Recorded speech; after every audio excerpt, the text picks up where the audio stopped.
When it comes to investing, one of the most fundamental concepts to understand is asset allocation. This refers to the strategic distribution of your investments across various asset classes, including stocks, bonds, real estate, and cash.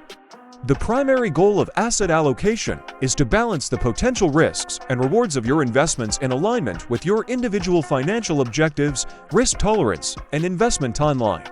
The first step in effective asset allocation is to assess your risk tolerance. This involves determining how much risk you are willing to take in pursuit of potential returns. Are you a conservative investor who prioritizes stability and capital preservation, or are you more aggressive and comfortable with taking on higher risks for the chance of greater rewards? Your risk tolerance will serve as a guiding factor in deciding how much of your portfolio should be allocated to various asset classes. Generally, stocks are considered higher risk due to their volatility, but also offer the potential for higher returns. In contrast, bonds are often seen as safer investments, providing more stability but typically lower returns. Once you have a clear understanding of your risk tolerance, the next step is to consider your investment goals. These goals can vary significantly from person to person. For example, if you are investing for a long-term goal, such as retirement, you might want to lean more heavily toward stocks to capture growth over time.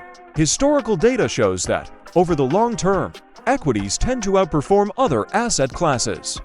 Conversely, if you have short-term financial needs like saving for a down payment on a house or funding a child's education, you might want to allocate a larger portion of your portfolio to bonds or cash.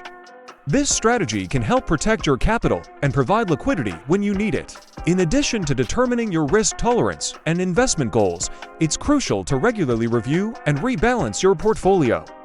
Over time, the performance of different asset classes can lead to unintended shifts in your allocation.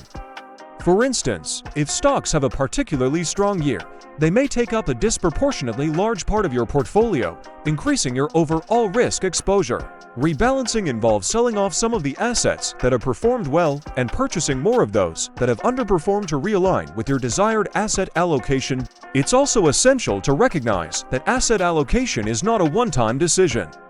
Life changes, such as a new job, a marriage, or the arrival of children, can significantly impact your financial situation and goals.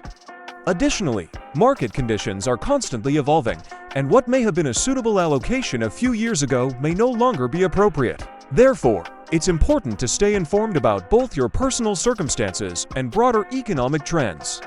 Regularly reassessing your financial goals and making adjustments to your asset allocation will help ensure that your investment strategy remains aligned with your current situation and future aspirations. Finally, remember that a well-thought-out asset allocation strategy can provide a strong foundation for your overall investment plan.